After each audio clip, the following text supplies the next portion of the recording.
तो अगर आपको भी बीएचयू के round first, round second, round 3 and round 4 में अगर सीट नहीं मिला है और आप भी वेट कर रहे हो स्पॉट राउंड का, तो ये वीडियो आपके लिए बहुत ज़्यादा इंपॉर्टेंट होने वाली है। जिन लोगों ने रजिस्ट्रेशन भी नहीं किया था उनके लिए भी बहुत ज़्यादा इंपॉर्टेंट होने वाली है। और इसमें क्या होता है, 40-50 नंबर का ड्रॉप आता है, बट वो उसमें एक कंडीशन फॉलो होती है। तो जो मैं आपको लास्ट में बताऊँगा वो आप फॉलो करते हो तो जस्ट आपके जितने भी मार्क्स हैं उन पर आपको सीट अलोकेट हो जाएगा। तो सबसे पहले बात करते हैं आपके मन में कौन कौन से क्वेश्चन आएंगे और कौन कौन से मैं बताने वाला हूँ। सबसे पहले बताने वाला हूँ स्पॉट राउंड की वैकेंट सीट कब रिलीज होंगी, रजिस्ट्रेशन कब स्टार्ट होंगे, सीट किन किन को मिलेगा, अगर सीट नहीं मिली तो क्या होगा, और एडमिशन के बाद क्या कर सकते हैं, मतलब कि कब जाना होगा वहाँ पे, और स्पॉट राउंड के लिए कौन कौन एलिजिबल है। तो ये सब चीज़ों के बारे में इस वीडियो में बात करने वाले हैं। तो सबसे पहले बात करते हैं कि जो 20 तारीख को है उसमें सबसे पहले क्या आने वाला। तो जो 20 तारीख होने वाली है वहाँ पे सबसे पहले आपको देखने को मिलेगा वहाँ पे कि जो वैकेंट सीट है वो रिलीज हो जाएगा वहाँ पे, और आप लोग देख सकते हैं कि आपकी कैटेगरी के हिसाब से किन किन कॉलेजों में आपको एडमिशन पॉसिबल हो सकता है।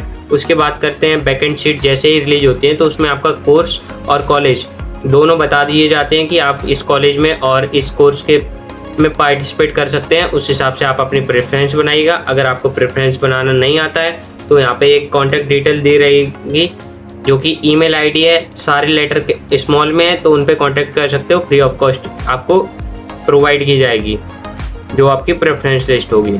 और उसके बाद आने वाला है 20 तारीख को, उसके बाद 20 तारीख को ही एक और राउंड आने वाला है जो कि GDP1 फर्स्ट करके है, तो वहाँ पे भी वैकेंट सीट रिलीज होंगी।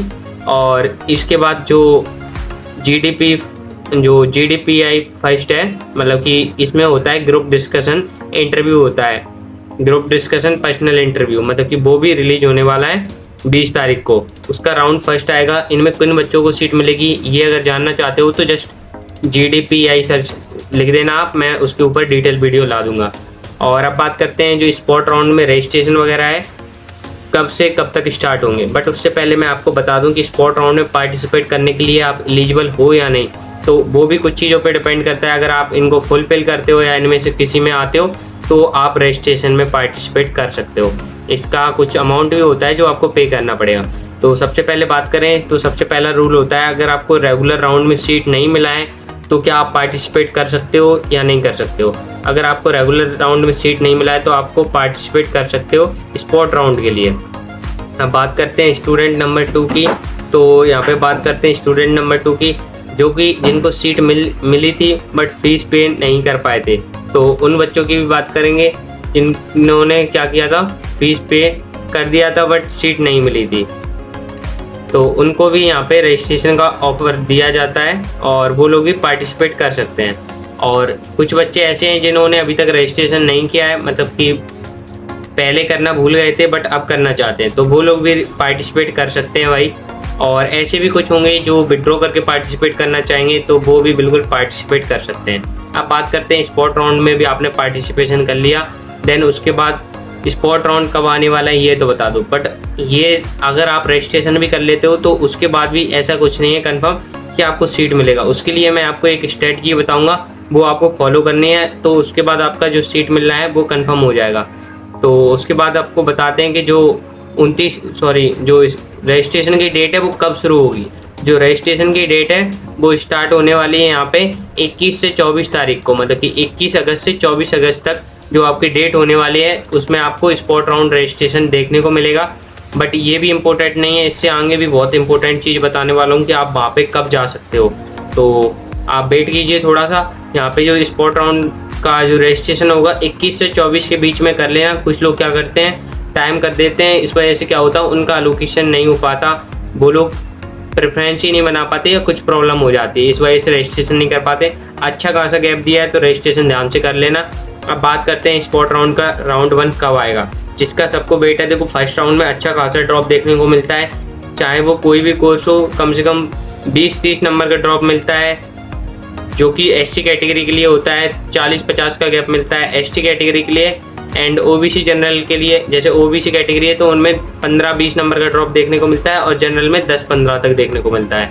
अब कुछ कोर्स ऐसे होते हैं उनमें नहीं देखने को मिलता क्योंकि उनकी सीट जल्दी फिल हो जाती है। अब नेक्स्ट बात करते हैं स्पॉट राउंड 2 कब आएगा। देखो 1 में कम चांसेस बनती हैं जो अगर नहीं मिलता है इनकेस आपको, तो राउंड 2 के लिए भी जा सकते हो। देखो बहुत बड़ी अपॉर्चुनिटी है राउंड 2 में जिनको सीट मिलेगा, क्योंकि इसमें एक और इम्पोर्टेंट चीज़ होती है जो कि मैं आपको बताऊंगा, जो कि कोई नहीं बताएगा, कि आप स्पॉट राउंड में जो सीट मिलती है वो फाइनल होगी, इसमें अपग्रेड का कोई ऑप्शन नहीं आता है। तो ये बहुत इंपॉर्टेंट बात थी जो कि मैंने आपको बता दी है। अब बात करें स्पॉट राउंड 2 कब आएगा, तो उसकी डेट है 29 अगस्त बता दी गई है, मतलब कि 29 अगस्त को डिक्लेयर कर दिया जाएगा आपका स्पॉट राउंड 2। और इसके बाद आप लोग वहाँ पे कब जा सकते हो, मतलब कि मान लो आपको सीट मिल गया है 28 तारीख को, 29 को, देन उसके बाद अपन BHU में कब जा सकते हैं। तो वो तो आपका ड्रीम ही है कि आपको वहाँ पे जाना है। तो वहाँ पे आपको जाने के लिए सबसे पहले तो कुछ डॉक्यूमेंट्स रिक्वायर्ड होते हैं, तो मैं आपको बताऊँगा कि कौन कौन से डॉक्यूमेंट होते हैं। बट उससे पहले आपको एक अलॉटमेंट लेटर दिया जाएगा, जिसको आपको बेसब्री से इंतजार रहता है। उसका बता देता हूँ कि वो आपको कब मिलेगा। तो वो BHU की तरफ से आपको 2 तारीख को देखने को मिलेगा, 2 सितंबर। तो ध्यान रखिएगा ये डेट उसी दिन आ जाएगा, आपको बिल्कुल ईमेल पे आएगा, और आप मेरे को भी भेज सकते हो कि भाई मेरे को आ गया, आपने बोला था जस्ट। तो उसके बाद आपको सबसे इम्पोर्टेंट चीज़ रह जाती है कि फिजिकल रिपोर्टिंग कब करना है हमको कॉलेज में। बट उससे पहले मैं आपको एक और इम्पोर्टेंट चीज़ बता दूं, अगर आप इनमें से एक भी डॉक्यूमेंट मिस करते हैं तो हो सकता है आपको आगे प्रॉब्लम आए, और फिर ज़्यादा भी प्रॉब्लम हो सकती है। इसलिए आप लोग जो डॉक्यूमेंट बता रहा हूँ उनको लाइन बाई लाइन अभी लगा के रख लेना। ये भी बताऊँगा कि ये डॉक्यूमेंट कहाँ से आते हैं, तो ये सब कुछ बताने वाला हूँ, तो आप ध्यान से सुनिएगा जो भी बता रहा हूँ। रिपोर्टिंग के टाइम पे देखो आप कम से कम एक फोटोकॉपी, 2 फोटोकॉपी सेट लेके जाएं और एक ओरिजिनल सेट, जिससे मतलब कि कुछ हो जाए धोखाधड़ी वगैरह, ट्रेन वगैरह से जाते हो क्योंकि तो प्रॉब्लम हो सकती है ना। तो इस वजह से आप लोग एक दो फोटोकॉपी एंड एक ओरिजिनल डॉक्यूमेंट लेके जा सकते हो, ये बेटर रहता है। और आपको 6 पासपोर्ट साइज फ़ोटो लेके जानी है। अब इसमें भी कुछ बच्चों का डाउट होता है कि भाई फ़ोटो पुरानी हो या नहीं हो तो कैसी ले जानी चाहिए। तो जस्ट मेरे ख्याल से जो COT के पे लगी हैं आप वो से भी ट्राई कर सकते हो, और ऐसा ही कर सकते हो कि आपकी जो नई फ़ोटो है वो ले जाना बेटर रहेगा, बहुत ज़्यादा बेटर रहेगा। अब बात करते हैं कि कौन कौन से डॉक्यूमेंट फिर भी ले जाने। तो यहाँ पे और बताते हैं आपको कि आपको एक जो लेटर मिला है ना 2 तारीख को, 2 सितंबर को आया है, तो उसे भी लेके जाना है। उसे कहते हैं प्रोविजनल एडमिशन लेटर। तो आपको वो जैसे ही आप दिखाओगे उन्हें तो वो कहेंगे ये तो मेरा ही छात्र है, और जस्ट आपको आगे फर्दर डॉक्यूमेंट के लिए आगे कर दिया जाएगा। उसके बाद आपको ध्यान रखना है ये 2 इंपॉर्टेंट चीज़ें हैं। उसके बाद भी एक इंपॉर्टेंट चीज़ है जो कि आपको लेके ही जानी है, वो है BHU registration form and preference list का आपको एक प्रिंट निकलवाना है, जो आपको लेके जाना है वहाँ पे। BHU का जो रजिस्ट्रेशन फॉर्म जिससे आपने जो प्रेफरेंस वगैरह सबसे फर्स्ट टाइम रजिस्ट्रेशन किया था उसे लेके जाना है, एंड प्रेफरेंस का ऑर्डर जो कि DU नहीं मांगता है बट BHU मांगता है। और बात करें उसके बाद क्या और चाहिए, तो उसके बाद आपका एप्लीकेशन फॉर्म जो कि COT में आपने अप्लाई किया था वो भी यहाँ पे लगता है। और उसके बाद COT का अप्लाई फॉर्म के बाद आपको एक एडमिट कार्ड दिया गया होगा जो कि आपने उस टाइम पे COT के पेपर के टाइम पे देखा होगा, तो ये आपको मिल जाएगा। और अगर इन केस डाउनलोड नहीं होता है तो जस्ट मेरे को मैसेज कर सकते हो। और यहाँ पे बात करें COT एडमिट कार्ड की, तो वो आपको लेके ही जाना है। और जो आपका स्कोर कार्ड होगा जो कि आपका स्कोर है उसका भी आपको लेके जाना है प्रिंट, वो भी लगता है वहाँ पे। अब बात करते हैं 2 और इम्पोर्टेंट चीज़ों की जो कि हैं आपके 10th एंड 12th की मार्कशीट। कुछ लोग बोलेंगे कि मेरा अभी 12th का मार्कशीट नहीं आया है, तो आप डिजी लॉकर से लेके जा सकते हो, बट अगर हो पाए तो ओरिजिनली लेके जाना। और अब उसके बाद बात करते हैं जो कि एक और इम्पोर्टेंट चीज़ होने वाली है, जस्ट कैटेगरी सर्टिफिकेट आपका, जो कि बहुत ज़्यादा इंपॉर्टेंट है। तो जनरल कैटेगरी के हो तो कोई दिक्कत वाली बात नहीं है, but SC ST OBC EWS PWBD बार्ड कोटा कुछ भी सर्टिफिकेट हो तो जस्ट आपको ज़रूर लेके जाना है।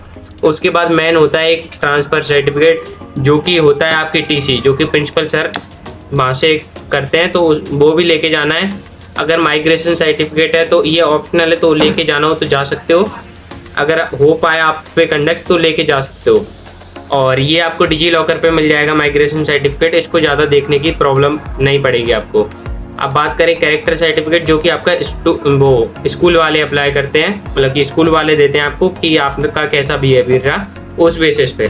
अगर इनमें से कोई भी प्रॉब्लम आती है तो मेरे को जस्ट आप भेज देना, मैं आपकी जो भी प्रॉब्लम होगी उसको बिल्कुल वीडियो में बता दूंगा कि कैसे क्या करना है। अब सबसे इम्पोर्टेंट एक और चीज़ है, अगर ये लेके नहीं आए तो देखो प्रॉब्लम हो सकती है। ये होता है एंटी रैगिंग सर्टिफिकेट, जो कि अंडरटेकिंग फॉर्म होता है जो कि 2 लोगों का लगता है, एक आपका एक आपके पेरेंट्स का, कि आप किसी के साथ रैगिंग वगैरह नहीं करोगे। तो ये ज़रूर लगेगा। अगर आप जहाँ के निवासी हो तो वहाँ का भी लगेगा। जो डॉजियर सर्टिफिकेट होता है तो वो आपको लगेगा, और दोनों साइड इसका प्रिंटेड होने चाहिए, रेजिडेंस का है आपका कि कहाँ से हो आप, और 6 पासपोर्ट साइज फ़ोटो, ये सब मैंने बता दिए हैं। और इनमें से 2 सबसे ज़्यादा रिजेक्ट होने वाले जो डॉक्यूमेंट है वो होते हैं आपके EWS certificate and OBC NCL certificate.